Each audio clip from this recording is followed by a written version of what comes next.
የተከበራችሁ ውድ የእግዚአብሔር ቤተሰቦች ሰላም ለእናንተ ይሁን።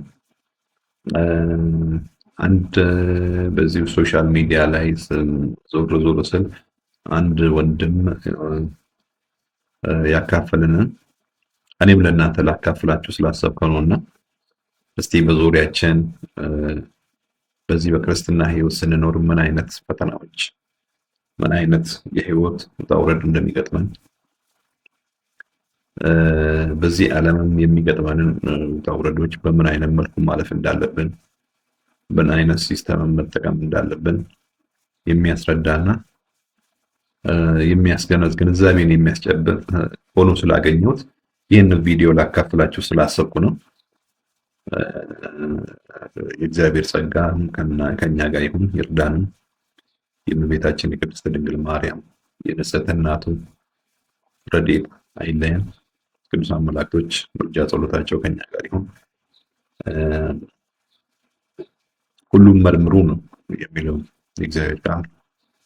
ሁሉም መርምሩ መልካሙን ያዙት ነው። መልካሙን ያዙ ነው። መልካሙን መያዝ ደግሞ እንደሚገባ ነው። የሚጠቅመን የማይጠቅመን ለይተን እንድናቅ። ምክንያቱም እኛ የክርስቶስ ልብ አለን ነው የሚለው ቃሉ።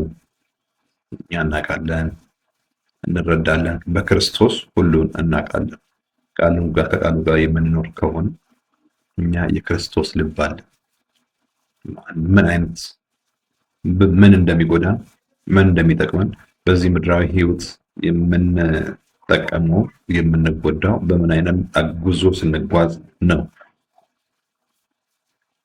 በማህበራዊ መስተጋብራችን በምን አይነት መልኩ ስንጓዝ ነው የምንጎዳው የምንጠቀመው የሚለውን ነገር እኔ በጣም ስለገረመኝ ነው የዚህ የወንድማችን ቪዲዮ ሼር ላድርጋችሁ ብዬ ነውና ከሰዎች ጋር ስንኖር በምን አይነት መልኩ አካሄዳችን ምን መምሰል እንዳለበት ልጭ አድርጎ ያሳየን ነውና በሶስት ክፍሎች ነው ያሳየን።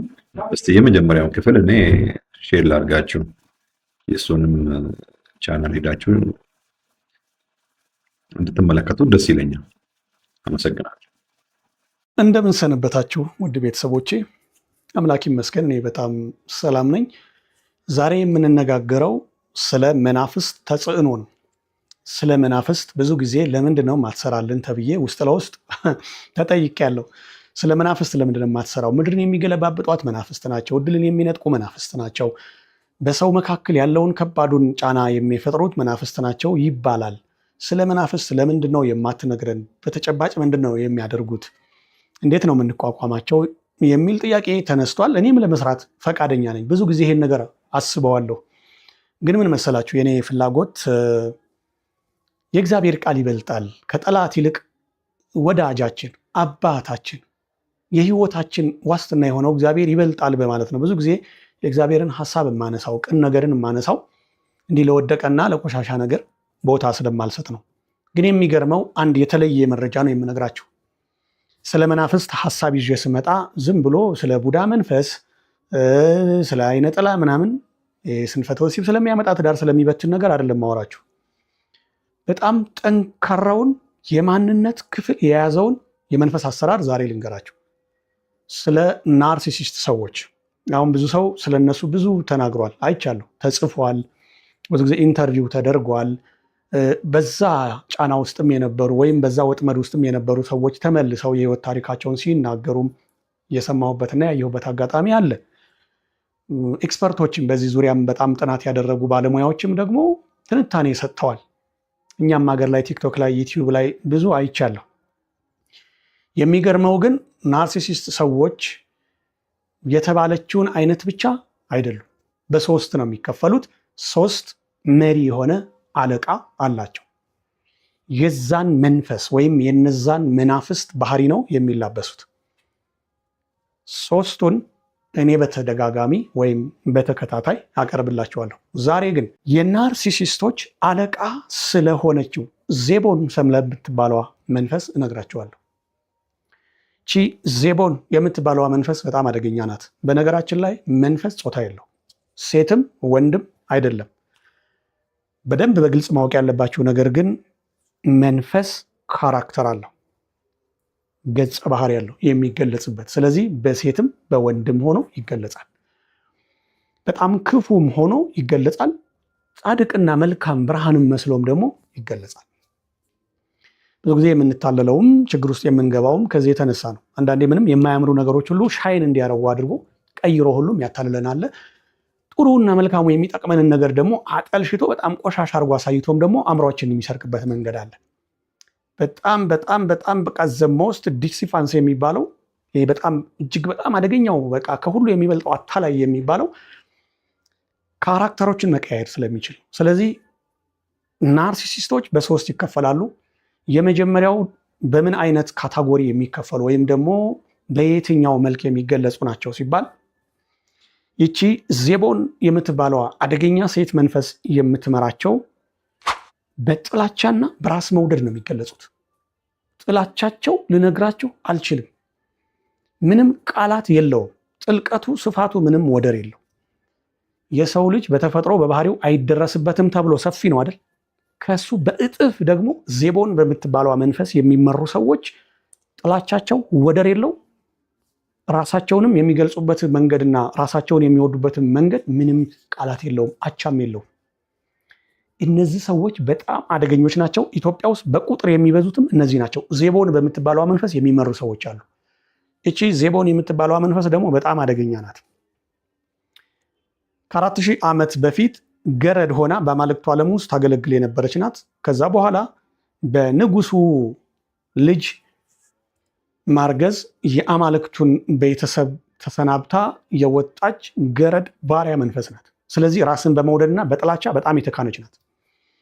ይሄ ታሪክ እንዴት ነው ለሚለው እሱም በሌላ ጊዜ አስረዳችኋለሁ። ከየት መጣ፣ እንዴት ነው የመናፍስት የተጣሉ መላእክት የአማልክት ጉዳይ እንዴት ነው የሚለውን በደንብ በሰከነ መንገድ አስረዳችኋለሁ። እቺ ዜቦን የምትባለዋ ግን ገረድ የነበረች ናት። በጣም አደገኛ ናት። ሰዎች ላይ ስትመጣ ግን ከማህፀን ጀምራ ሰዎችን ትነድፋለች ከወሲብ ጋር በተያያዘ። በዚህ አጋጣሚ ወሲብ የሚታደርጉ ሰዎች ከማን ጋር ነው ወሲብ የማደርገው፣ ከማን ጋር ነው ፍቅር የሚጀምረው፣ ከማን ጋር ነው ጋብቻ የምፈጽመው የሚለውንም ተጠንቀቁ። ዜቦን የምትባለዋ ከወሲብ ጋር የተያያዘ እጅግ በጣም ያበደ ስሜት ነው ያላት። ስለዚህ ከወሲብ ጋር በተያያዘም ሰዎች ላይ ትገባለች። ከማህፀን ጀምሮ ሰዎችን ትከታተላለች። በልጅነት ታጠቃለች። በድምፅ በምግብ ትገባለች። በጣም አደገኛ ናት። በሷ ተለክፈው በሷ እየተመሩ የሚያድጉ ሰዎች አደገኛ ባህሪያትን ነው ዛሬ የምናየው። እቺ በዜቦን የሚመሩት ናርሲሲስቶች ወይም ነርሲስቶች ራስን በመውደድና በጥላቻ ወደር የላቸው። ቀጣዮቹን ሁለተኛዎቹንና ሶስተኛዎቹን ደግሞ በየመልካቸው በየገዢ መንፈሳቸው ደግሞ በተከታታይ እናያለን። የመጀመሪያው እነዚህ በዜቦን የሚመሩት ናርሲሲስት ሰዎች በደንብ ተከታተሉኝ። እያንዳንዷን የማነሳትን ነጥብ ወደታች የምንደረድረውን ነጥብ በደንብ ተከታተሉኝና እነዚህን ሰዎች በዙሪያችሁ ፈልጓቸው። በደንብ ነው የምታገኟቸው። ኢትዮጵያ ውስጥ በብዛት ያሉት በሴት መናፍስት የተለከፉ ሰዎች ናቸው። መንፈስ ሴትና ወንድ ይባላል ወይ ለሚለው አስቀድሜ ነግሬያቸዋለሁ። መንፈስ ካራክተር አለው፣ ጾታ ግን የለውም። ሴትም ወንድም አይባልም። መንፈስ ኃይል ነው።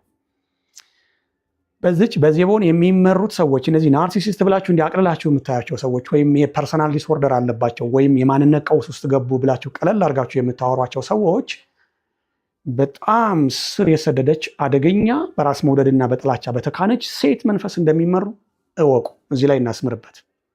የመጀመሪያው መገለጫቸው እነዚህ በእሷ የተያዙ ሰዎች ራሳቸውን የበላይ አድርገው በማስቀመጥ የተካኑ ናቸው። ሁልጊዜም ቢሆን ራሳቸውን የበላይ ነው የሚያደርጉት። ይቺ ሴት መንፈስ መጀመሪያ ገረድ የነበረች በአማልክት ውስጥ ታገለግል የነበረች ባሪያ መንፈስ ናት።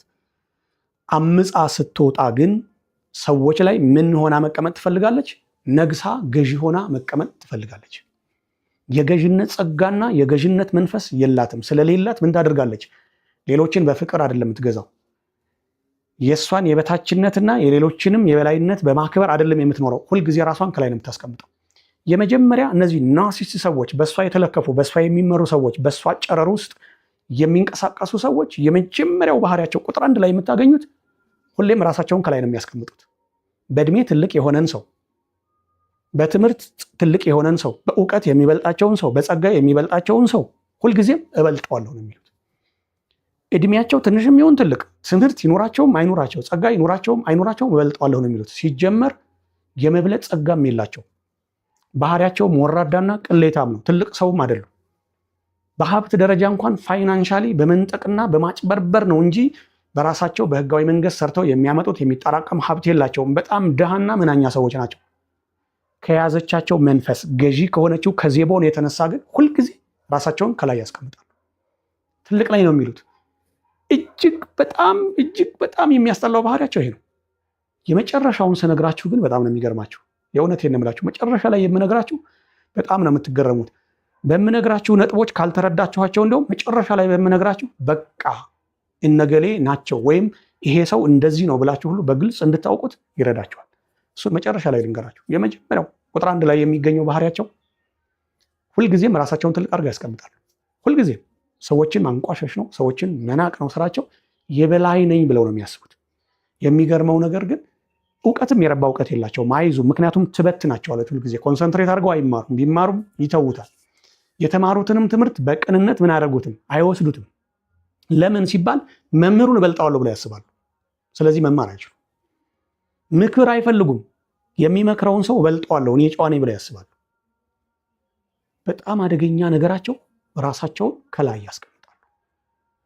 እነዚህ ሰዎች አእምሯቸው ተበላሽቶ ነው፣ በአስተዳደግ ጉዳይ ነው እንዲያው ምናምን ብላቸው እዚህ ለምሻሻ በሆነው በሳይንሳዊ አካሄድ እንዳትመነዝሯቸው። ዜቦን የምትባል አደገኛ መሪ ያለቻቸው እሷ ናት በእነሱ ውስጥ የምትገለጠው። ተጠንቀቁና በደንብ ስሙኝ። የመጀመሪያው ራስን የማተለቅ በሽታ ነው። ምንም ነገር አይሰሙም። ሁሌም እነሱ ትልቅ ናቸው። በእድሜ ትንሽ ቢሆኑም ትልቅ ናቸው። እውቀት ባይኖራቸውም አዋቂ ናቸው። ጸጋ ባይኖራቸውም እነሱ በጸጋ የተሞሉ ናቸው። ምንም ነገር ትክክል ባይሆኑም እነሱ ትክክል ናቸው። እጅግ በጣም አስቀያሚው ዜቦን የምትባለዋ መንፈስ ባህሪዋ ይሄ ነው። የባሪያ መንፈስ፣ የገረድ መንፈስ፣ የበታችነት መንፈስ ስለሚሰማት የምትመራቸውን ሰዎች በእንደዚህ አይነት ቀውስ ውስጥ ነው የምትመራቸው። አንድ ሁለተኛው በዜቦን የሚመሩት ናርሲሲስት ሰዎች ወይም በዚች ክፉ መንፈስ የሚመሩ የሚተዳደሩ ሰዎች ሁለተኛው መገለጫቸው ምን እንደሆነ ታውቃላችሁ? በሰዎች መካከል ሰላም፣ በሰዎች መካከል ፍቅር፣ በሰዎች መካከል እረፍት እንዲፈጠር አይፈልጉም። በፍጹም አይፈልጉም። የነሱ ትልቁ በሽታ ራስ ምታት አይደለም። የነሱ ትልቁ በሽታ ጨጓራ አይደለም። የነሱ ትልቁ በሽታ የአይን ህመም አይደለም። የነሱ ትልቁ በሽታ በሰዎች መካከል ያለ ሰላምና መዋደድ ነው። በፍጹም ሰው ሲዋደድ አይወዱም። ሰው ለብሶ ሲያምርበት አይወዱም። የሰው ትዳር ሲሰምር አይወዱም። ፍቅረኛሞች ሲተሳሰቡ አይወዱም። ቤተሰብ እርስ በርሱ ሲከባበር አይወዱም። ስለዚህ በሰዎች መካከል ገብተው ወሬ በማጠላለፍ ሰውን ሲያጣሉ የአንዱን መረጃ ለአንዱ ሲያስተላልፉ ነው የሚውሉት። የእውነት ነው የምነግራችሁ። እነዚህ ሰዎች ርቧቸው እንኳን አዲስ ወሬ አግኝተው ወሬውን ሳያደርሱ አይበሉም። እየራባቸው አንተ ጋር እንኳን ባይደርሱ ወይ እናንተ ጋር እንኳን ባይደርሱ ይደውላሉ። የእውነት ነው የምላችሁ። መደወል ካልቻሉ ቴክስት ያደርጋሉ። ከሌ እኮ እንዲህ አድርጓ፣ ከሌት እኮ እንዲህ አድርጋ፣ እንደዚህ ሆኖ በቃ እየራባቸው እንኳን ጨጓራቸው አሲድ እየረጨ ምግብ አይደለም የሚበሉት። በሰዎች መካከል ያለን ሰላም ለማደፍረስ ወሬ፣ ነገር፣ ክፋት፣ አመፅ ሲረጩ ነው የሚውሉት። ከዛስ የሰዎችን የግል ማህደር በማፈላለግ በመሰለል ነገር በማጠላለፍ በቃ የእናንተን ውሎ ሲከታተሉ ነው የሚውሉት። አሁንማ ቴክኖሎጂው በጣም ረቋል። እርግጠኛ ነኝ ስልካቸውን ብታዩ ሰዎችን በጂፒኤስ የሚከታተል አፕሊኬሽን ነው ያላቸው። ከብዙ ነገሩ እሱን ይወዱታል። ለምንድን ነው ሲባል ይቺ ዜቦን የምትባለዋ መንፈስ በአማልክቱ ወገን ትልልቆቹ ሲከብሩ፣ ሲበሉ፣ ሲጠጡ ከፍቅረኛቻቸው ጋር ከሚስቶቻቸው ጋር በሰላምና በፍቅር ሲኖሩ እሷ ግን በሰንሰለት ታስራ ስራ ትሰራ ነበር። ግር እንዳይላቸው የአማልክትን ባህሪና የአማልክትን አሰራርና ከተማ ወደፊት አሳያቸዋለሁ። በዚህ ቃል ገብቻለሁ። ስለ መናፍስት ካነሳሁ አይቀር እንግዲህ ከፈለገ ዓመት የሚፍጅብን በደንብ ነው የምንነጋገረው። እችን ቀንጨብ አድርጌ ያመጣሁት እንዲህ የእነዚህ ፐርሰናሊቲ ዲስኦርደር ያላቸውን ሰዎች ቀለል አድርጋችሁ እንዳታዩዋቸው ነው። ስለ መናፍስትም ሲወራ ደግሞ ዝም ብሎ እንቶ ፈንቶም እንዳላወራ ብዬ ነው። ሌሎች ያወሩትን መላምት አልደግመውም ብዬ ነው።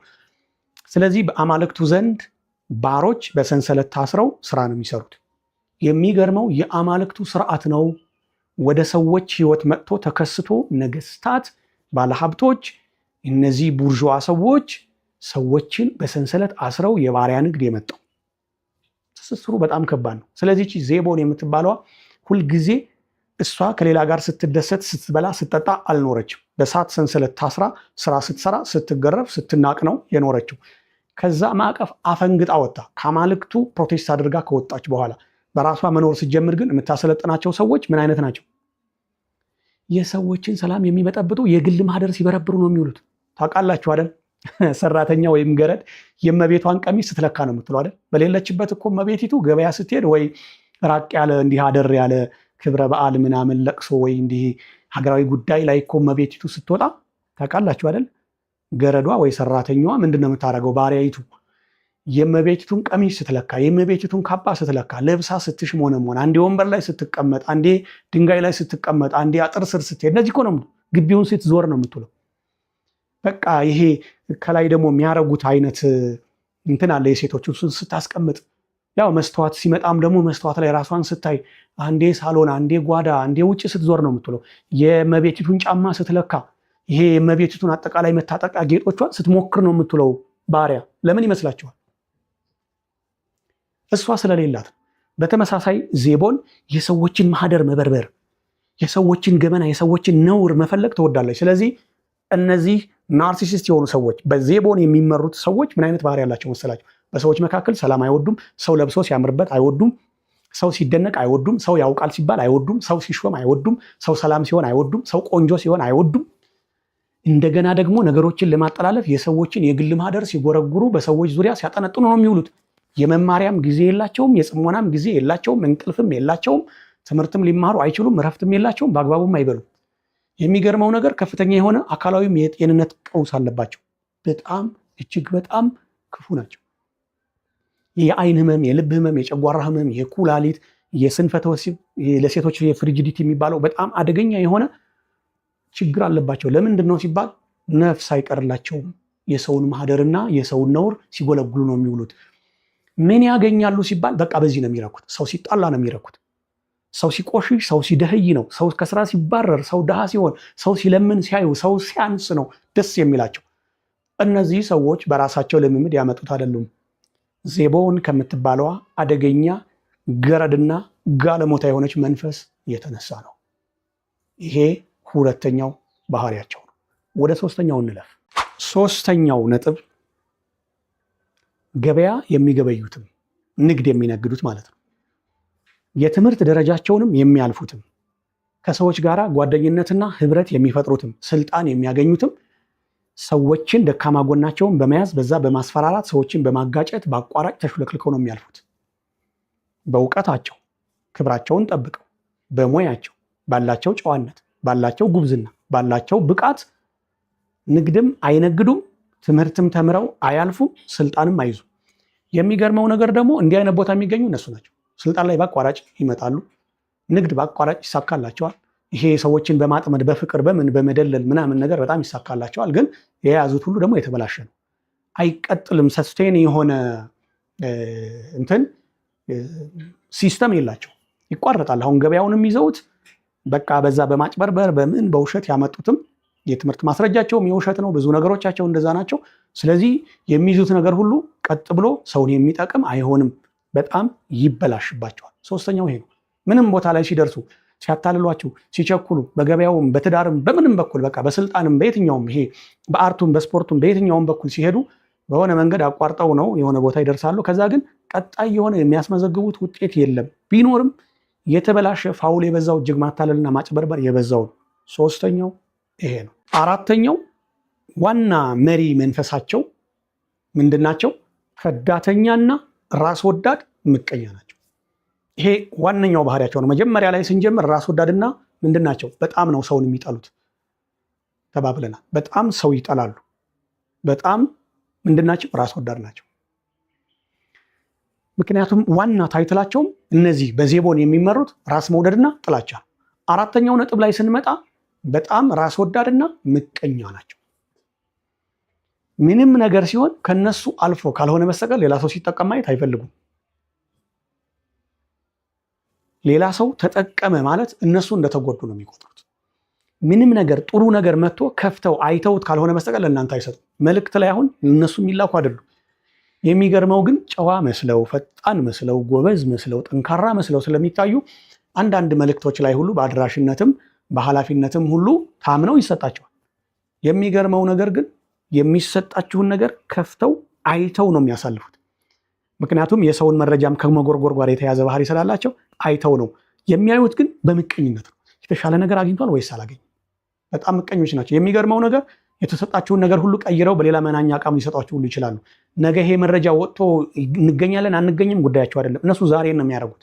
ነገ ምንድነው ጉዳያቸው አይደለም። ትናንትና ምን ነበረ እነሱን አይመለከታቸው። በጣም አደገኞች ናቸው።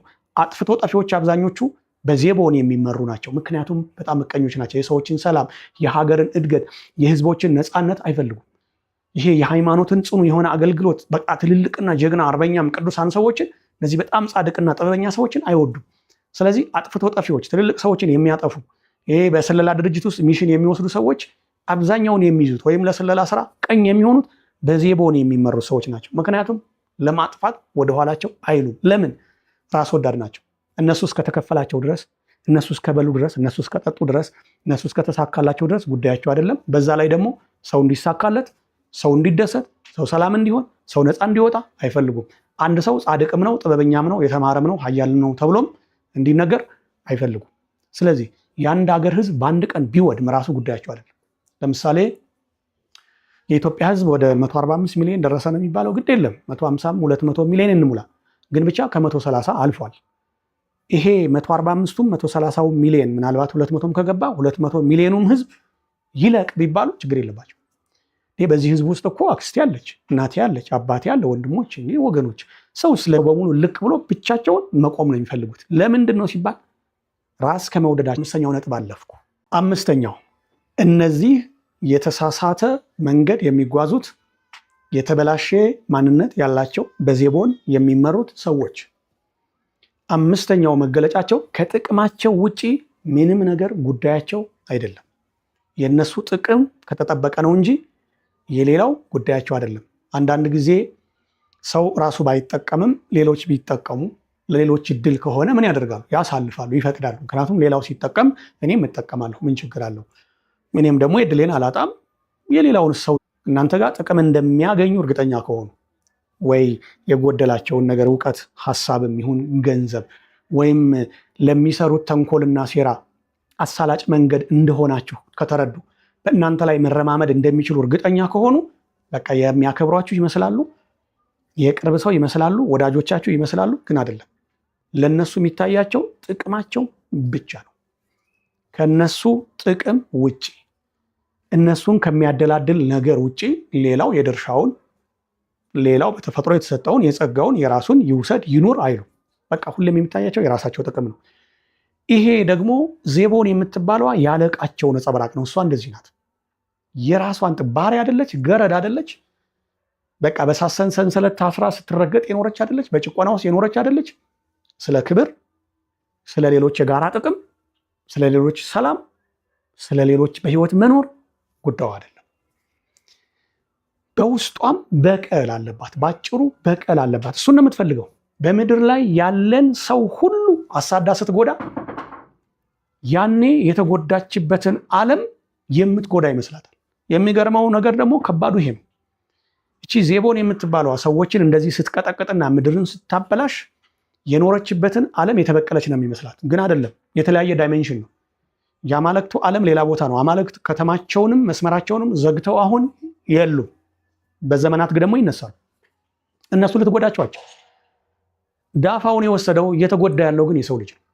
የሚገርመው የሰው ልጅ ጭካኔ በራሱ አይደለም። የሰው ልጅ ከክፉ መናፍስ ጫና ነፃ ከወጣ ወይም ከራሱ ክፉ ልምምድ ነፃ ከወጣ የእውነት ሰው እኮ መልካም ፍጡር።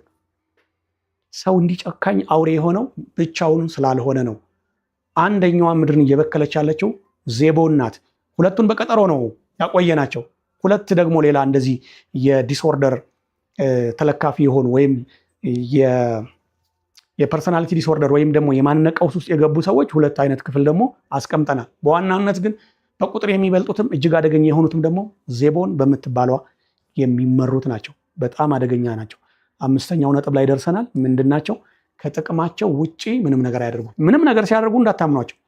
የሆነች ጥቅም ፈልገዋል። ሲያደናንቋችሁ፣ ሲያከብሯችሁ፣ በቃ ጉብቂጥ ሲሉ፣ ሲያሸረግዱ፣ በቃ ለእናንተ የሆነ ነገር ሲያደርጉ ስጦታም ሲያመጡ ደግሞ እንደዚህ ናቸው። በጣም ነው የሚደልሏቸው። ይሳካላቸዋል ደግሞ ሰውን ማጣላት፣ ሰውን መደለል፣ መሸንገል፣ ማታለል በስማም ችሎታቸውን በቃ እነሱ በዚህ ነው የሚገለጹ። ዜቦን እንደዚህ ነው። ምክንያቱም በግርድና መለማሸሽ የለመደች ናት። በባርነት ዝቅ ብሎ ማጎብደድ መዳህ ዳዴ ስትል የኖረች ናት፣ የለመደች ናት። ስለዚህ እነዚህ ሰዎች ቁጭ ናት እሷ። ጥቅማቸው ሲሟላ ግን እናንተን በሆነ መንገድ አቆሽሸው ስማቸውን አጠልሽተው አበላሽተው ይለዩዋቸዋል። እንዲያውም ሌላ ሰው አሳድመው ጠላት ያስነሱባቸዋል በእናንተ ላይ። በዜቦን የሚመሩ እነዚህ የማንነት ቀውስ ውስጥ የገቡ ናርሲሲስት ሰዎች በጣም አደገኞች ናቸው። ይህን በደንብ ያዙት። ወደ 6ኛው ነጥብ እንለፍ፣ እየጨረስን ነው። 6ኛው መገለጫቸው፣ በ6ኛ ደረጃ የነዚህ ዜቦን በምትባለዋ መንፈስ የሚመሩት ሰራዊት ወይም የነዚህ ሰዎች መገለጫ ዳኸኝ በችግሬ ስለደረስክልኝ አይሉ። በእርግጠኝነት ይህን በደንብ ተከታተሏቸው። ዋነኛ መገለጫቸው ጎልቶ የሚታየው እንዲሁም ይሄ ነው።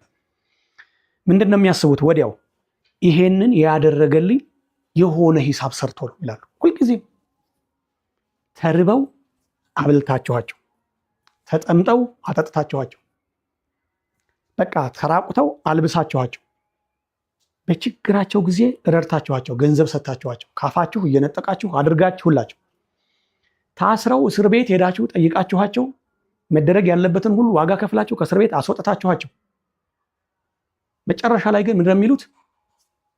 የሆነች ፌቨር ሊሰራ ነው ይላል። ሁልጊዜ አመሰግናለሁ፣ ስለራራልኝ ነው፣ ስለወደደኝ ነው ያደረገልኝ አይሉም በምንም ተአምር። ለነሱ ብላችሁ የቀን በርበሬያችሁን እንኳን ብታርዱ፣ ደግሳችሁ ሰርግ ብታወጡላችሁ፣ የቀን በርበሬያችሁን አርዳችሁ የነሱን ድግስ ብትደግሱ፣ ልደታቸውን ብታከብሩ፣ ያላችሁን ሚሊዮን ብር ከባንክ አውጥታችሁ ለነሱ ሰፖርት ብታደርጉ፣ የመጀመሪያ ልጃችሁን በነሱ ዶሴ ወይም በነሱ መዝገብ ክስ እስር ቤት ብታስገቡና ለነሱ ብትቤዣቸው፣ በእርግጠኝነት ልጃቸው እስር ቤት በገባ ማግስት አሁን ለኔ ያዝኖ ነው ልጁን ያስገባው እስር ቤት አይደለም፣ አሁን ለኔ ነው የቀን በርበሬውን ያረደው፣ አሁን ለኔ ነው የሁሉ ሚሊዮን ብር ያወጣው አይደለም፣ ነገ ሂሳብ ሰርቶ ነው የራሱን ኢጎ ከፍ ለማያደርግ እኔ ሊጠቀምብኝ ነው ይላሉ። ማስታወቂያ ሊሰራብኝ። እንደዚህ ናቸው። የእውነት ነው የምላቸው። በጣም ነው የሚጎዷቸው። በጣም አስቀያሚ ናቸው። ይሄ ደግሞ የዜቦን ባህሪ ነው። ቸኮሌትም ከረሜላም ቀሚስም ልብስም ጫማም ቢገዛላት ለእኔ ያዝነው ነው አክብረዊ ነው አትልም። ለማታለል እኔን ለመበዝበዝ ነው የምትለው። በጣም ፌዘኛ፣ በጣም ቆሻሻ መንፈስ ናት። ይሄ ባህሪ ነው እነዚህን ሰዎች የሚገዛው። ታዝባችኋቸው ከሆነ እውነት ነው የምላችሁ ከሌ ከዳኝ ብዙ አድርጌለት ምናምን ትላላችሁ አይደል? በዜቦን የተጠቃ ሰው ለመሆኑ እርግጠኛ ሁኑ። ግን አንድ ማሳሰቢያ ልስጣችሁ። እንዲያው ስህተት የሚሰራ ሰው ሁሉ በዜቦን የሚመራ ነው ብላችሁ ደግሞ አዲስ ፋሽን እንዳትፈጥሩ። እኔ እንደዛ ላልኩ። ብስለት ይኑራችሁ። ደግሞ ስለምትሰሙት ነገር፣ ስላያችሁት ነገር፣ ስለሚሰጣችሁ መረጃ ደግሞ ብስል ሁኑ፣ መርምሩ። በዜቦን የሚመሩ ሰዎች ግን እነዚህ አደገኛ 6 ባህሪያት አላቸው። የመጨረሻው ልንገራችሁና እንቋጭ። 7ኛው ነጥብ። 6ኛውን ምን አልኳችሁ? ሰው ነፍሱን እንኳን ለነሱ አሳልፎ ቢሰጥ፣ በእነሱ ችግር ዋቢ ቢሆን፣ የፈለገ ለነሱ ቤዛ ሆኖ ቢቤዣቸው፣ ለእኔ አዝኖ ነው አመሰግናለሁ፣ ለእኔ ብልህ ነው ተጎዳ፣ እግዚአብሔር ያክብርልኝ አይሉም። ሲጀመር በእግዚአብሔርም አያምኑም። ለማስመሰል ስሙን ይጠራሉ። አላህንም፣ እግዚአብሔርን፣ ኢየሱስን፣ ማርያምን፣ መላእክትን ይጥሩ እንጂ ሲጀመር በእግዚአብሔርም በማንም አያምኑም። በቃ ከነሱ በላይ ምንም ነገር ገዢ እንዲኖር አይፈልጉም። በቃ አይወዱም። ስለዚህ የፈለገ ውለታ ውላችሁ ነፍሳችሁን እንኳን ሰጥታችሁ በመቃብራችሁ ላይ ዜማ የሚሰሩ የሚዘፍኑ ዳንኪራ የሚረግጡ ናቸው። በፍጹም የእናንተ ውለታ ትዝ አይላቸው። የሆነ ነገር ከኔ ፈልጎ ነው ይላሉ። ለምን ሲባል እነሱ ከጥቅማቸው የተነሳ ነው ምንም ነገር የሚያደርጉት። ባሪያ የሆነ ጭንቅላት ነው ያላቸው። የባርነት ህይወትን ነው የሚገፉት። ለምን? ክፉና አደገኛ ከሆነችው ዜቦን ከምትባለዋ ገዢ መንፈሳቸው የተነሳ። የመጨረሻው ምን እንደው ታውቃላችሁ? 7ኛውን ነጥብ ላስቀምጥላችሁና ይህን ሀሳብ ልቋጨው። በዜቦን የሚመሩት ናርሲሲስቶች የመጨረሻ ባህሪያቸው ምን እንደው ታውቃላችሁ? ሰውን በጣም ከመጠላታቸው የተነሳ ከነሱ በላይ ምንም ነገር አለ ብለው ስለማያምኑ ምን ይሆናሉ መሰላችሁ? እኔ አምላክ ነኝ ብለው ራሳቸውን እንደ አምላክ ይሰይማሉ። ስለዚህ ራሳቸውን አምላክ አድርጎ በማስቀመጥና በግለ ወሲብ ይታወቃሉ። ግለ ወሲብ የሚያደርጉ ሰዎች በቀጥታ ልንገራቸው ምንም አይደለም፣ በዜቦን የሚመሩ ሰዎች ናቸው። ለምን እንደው ታውቃላችሁ? ከሌላ ሰው ጋር ብተኛ ይላሉ፣ ከሌላ ሰው ጋር ወሲብ ባደርግ፣ ከሌላ ሰው ጋር ብጋባ፣ ከሌላ ሰው ጋር ብወልድ ይሉና የሌላውን ሰው ጥቅም የሌላውን ሰው ደስታ ሲያዩ አይወዱ። ወይም ደግሞ ራሳቸውን አምላክ አድርገው የለ በቃ መነካካት አይፈልጉም። በቃ ከሆነች ሴት ጋር ታየሁ ብለው ወሬ እንዲወራ አይፈልጉም ወንዶቹ። ሴቶቹም ደግሞ እንደዚሁ። በነገራችን ላይ ሴቶቹም ወንዶችም ናቸው በዜቦን የሚመሩት። ዜቦን ወንዶችም ብቻ አይደለም የምትመራው። እንዲያውም ሴቶች ላይ ባስ ትላለች፣ ምክንያቱም በቀል አለባት። ወንዶች ላይ ትንሽ ትሻላለች። አንዳንዴ ቀልቧ መለስ ሲል ወንዶችን የምትሰጣቸውም እድል አለ። በተለይ ጌጣጌጥ፣ እንዲህ ገንዘብ፣ ምን ድንገተኛ እድልንም ታመጣለች። ሴቶችን ግን በጣም ነው የምትጫወትባቸው። አብዛኞቹ እንዲያውም አያገቡ ሲንቁ፣ ወንድ ሲንቁ፣ በቃ ሴቶችን ሲንቁ። አሁን ሁሉ ያገባው ወንድ እውነት ነው ሚስት አገኘው ብሎ ነው ቀፋፊ ነው የሚሉት። በጣም አስቀያሚ ባህሪ ነው ያላቸው። ሐሜተኛ ናቸው፣ አሉባልተኛ ናቸው። በቃ በሽተኛ እኮ ናቸው ነገር በማሰላሰል። ዜቦን በጣም አደገኛ መንፈስ። እግዚአብሔር ከህዝቤ ላይ ይንቀልሽ። ብዙውን ትውልድን እየጎዳች ያለችው እውነት ነው የምነግራቸው። የኢትዮጵያ ትውልዱ እንደዚህ ሲሰቃይ ጉስቁል ሲል ወዶ እንዳይመስላቸው። የኑሮ ጉዳይ ብቻ አይደለም። ኑሮውንስ ያመሰቃቀለው ማን ነው? የመናፍስት ጫና ነው። ከመናፍስት ጫና ውስጥ አንዱን አይተናል። ራስን የመውደድና የጥላቻ መንፈስ የምትመራዋ ዜቦን ናት።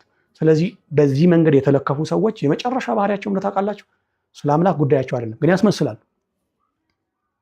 ባሪያ ማስመሰላል የሚወድ ገረድ ስታስመስል የእመቤቲቷን ጓዳ እኮ ስታንጎዳጉድ ውላ እኮ እንደ ጨዋ ምንም እንዳልተፈጠረ እመቤትዬ እማዬ መጣሽልኝ እኮ ነው የምትለው። ቀሚሷን ስትለካ፣ ጫማዋን ስታቆሽሽ፣ ምን ስታረጉ ላይ ማለት ነው አውልቃ ድብቅብቅ ታደርግና ማስመሰል ይችላል እንጂ በእግዚአብሔር አያምኑም። እኔ እግዚአብሔር ነኝ ይላሉ፣ ወይም የለም ብለው ነው የሚክዱት። በቃ በፍጹም ለጥቅማቸው ሲሆን ግን በቃ ያከብራሉ። እግዚአብሔር አለ ይላሉ፣ ነጠላም ይለብሳሉ፣ ያሸበሽባሉ፣ ይዘምራሉ። በእስልምናውም በይሁዲውም በክርስትናውም በየትኛውም ሃይማኖት ውስጥ ብቻ ይከሰታሉ አሉ።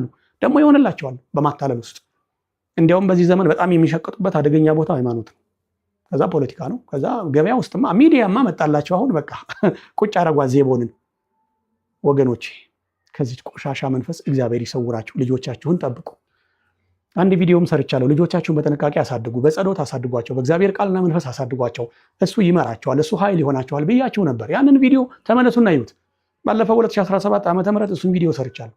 ልጆቻችሁን ጠብቋቸው። እንዲያውም መዝሙር 1ን ፍካሬ ጻድቃን ወዘኃጥአን መዝሙር ዘዳዊት ሃሌሉያ የሚለውን ጠዋት እንዲጸልዩ ያርጓቸው። መጸለይ የማይችሉትንም እናንተ ጸልዩላቸው ብዬ ተናግሬያለሁ። ልጆቻችሁን በእግዚአብሔር ቃል አሳድጓቸው። በማህፀንም እንዳትለክፋቸው፣ ከማህፀን ውጭም እንዳታገኛቸው ጠብቁ። የተበላሸ የህይወት መንገድን የሚመሩ ሰዎች የመጀመሪያና አንደኛ በሰፊው የሚጠቁት ዜቦን በምትባለዋ ሴት መንፈስ ነውና ልጆቻችሁን ጠብቁ፣ ራሳችሁን ጠብቁ። በእሷ ከተለከፉም ሰዎች መንገዳችሁን፣ ሚስጥራችሁን፣ ዓላማችሁን፣ የግል ማህደራችሁን ሁሉ ጠብቁ። ሀገራችሁንና እምነታችሁንም ጠብቁ። በጣም አደገኞች ናቸው። ያስገድሏችኋልም፣ ያዘርፏችኋልም። እነሱ ምንም ነገር ለማድረግ ወደኋላ አይሉም። ሰው የሚባል ህሊና የላቸውም፣ ግን የሰው መልክ አላቸው። ቆንጆ ናቸው። ሲለብሱ፣ ሲስቁ፣ ሲጫወቱ። አንዳንዶቹ እንዲሁም አንደበተ ርቱዕ ናቸው። አንዳንዶቹ እኮ ያገለግላሉ። በጣም ድምፃዊ ናቸው።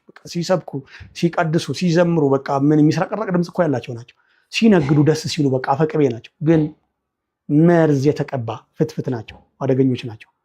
ከማን የተነሳ? ከዜቦን የተነሳ።